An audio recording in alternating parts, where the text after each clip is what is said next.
Welcome back to Houston Life. So 3D printing is being used in more and more industries, from fashion to automotive to medicine, aerospace, even home building, which you mentioned earlier. I know, it really is incredible how technology has just changed the world, right? Of course, 3D printing also offers a ton of potential when it comes to creating art.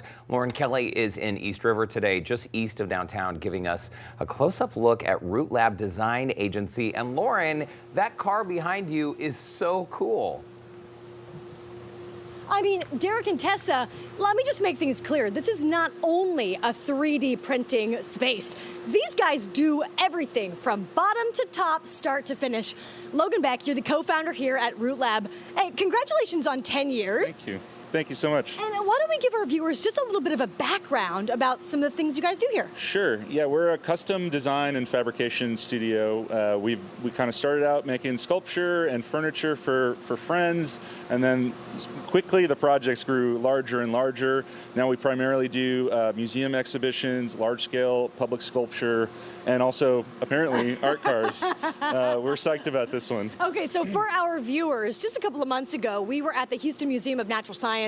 We did the sharks exhibit. We saw the megalodon. We were up close. We did some of our spots there, and we didn't realize you guys created it. We sure did. That thing started out as a 3D scan of a small shark about this big that we took into the computer, scaled up, obviously, sliced it up, and then brought it over to our robot arm. And from there, we carved, I think it was like 60 pieces that all fit onto a steel structure. And then our team of artists worked it over, made it beautiful, and then we transported it there in parts. In a boat. In a fish tank. Right. And we got it in there, and we assembled again and did the final paint in there. So it's fascinating, Logan. And we have to address the white elephant behind us here. So not only the big sharks, but how did you guys get involved with the art car parade? Who is this designed for? So this is for Great Wolf Lodge. They're opening a new location in Webster this fall, and they came to us with a bunch of really cool imagery, but really no idea what they wanted. They knew they wanted an art car, and so we concepted this, we designed it, and then our team of sculptors built it here over the last 2.5 weeks. So yeah, this is going to the Orange Show Art Car Parade on the 13th. Next weekend, yeah. We'll be there. But okay, I also have to know, because you have an entire team of guys here. You have engineers, guys and gals, engineers. You have painters. Who else is on the team that puts these things together? So yeah, we have a team of 5 designers that do concept design, technical design, fabrication design, and then we have 4 engineers that do all our mechanical interactives and our lighting. So we make a lot of stuff move here. You'll see that at Houston Museum of Natural Science. A lot of those projects have to move and get, so, and then we also have a team of fabricators, many of whom have art backgrounds, so they bring that passion to all these projects. This one in particular was a fun one, because often our projects have really tight parameters. This one we just said, hey, here's a rough plan, go forth and have fun. And they took it to a place that I'm so proud of and honestly could not have predicted. So, which is the best thing. I do want to sit in the front seat, because I want to see if they're really able to see out of these googly eyeballs. It looks so great, Logan.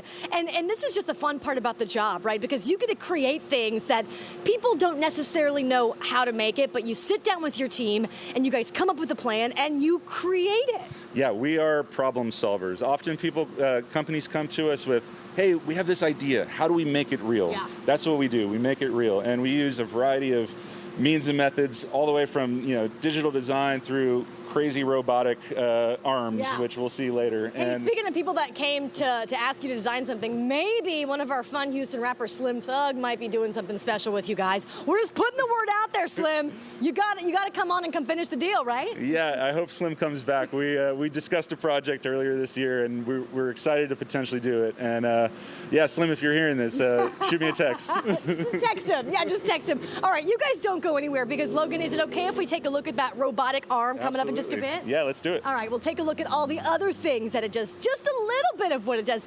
Derek and Tessa, this is fascinating. If I were smarter, I would come and work for these guys, but I think the engineers are above my level of smartness. Well, also, okay, it's uncanny because Tessa's car is almost identical to that one. It So, looks good. I like Did you to model make this off of Tessa's car? Yeah, first impression. The problem solvers over there, okay? So my problem was I wasn't getting enough attention. The solution There you was go. to drive in the car, and that's how you do it. It's really, really cool, Lauren. Great way to get through Houston traffic. Bobbing and weaving. All right.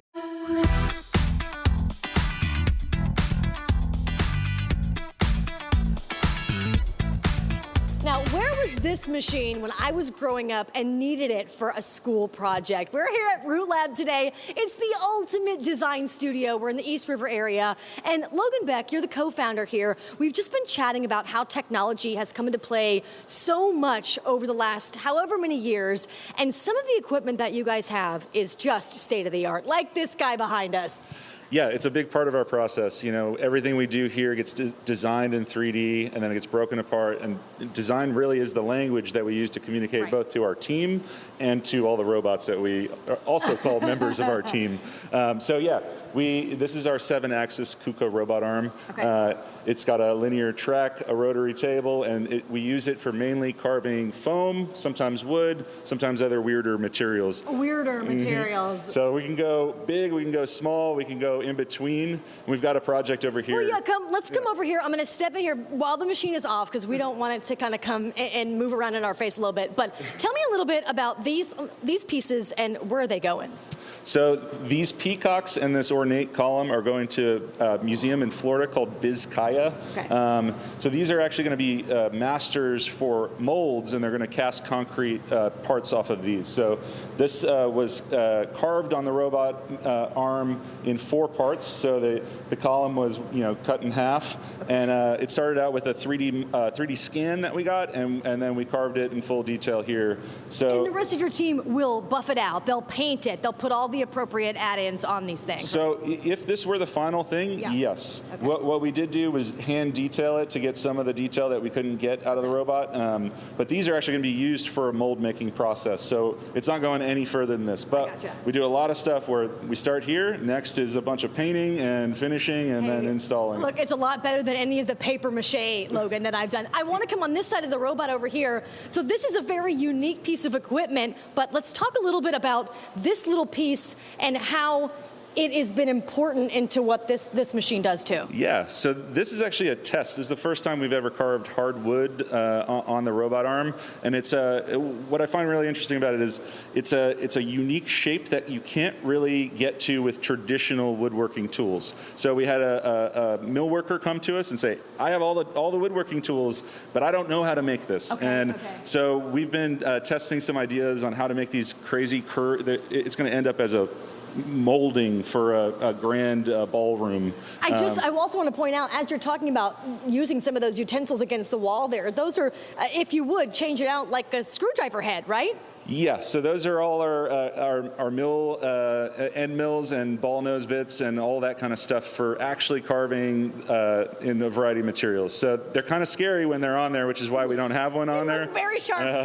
They spin and are basically like lightsabers, really fast. So Logan, as we move out of here, because I want to show our viewers a little bit about this arm, what's been your favorite project that you've worked on that you're really super proud of, one of your most favorite pieces that you've done?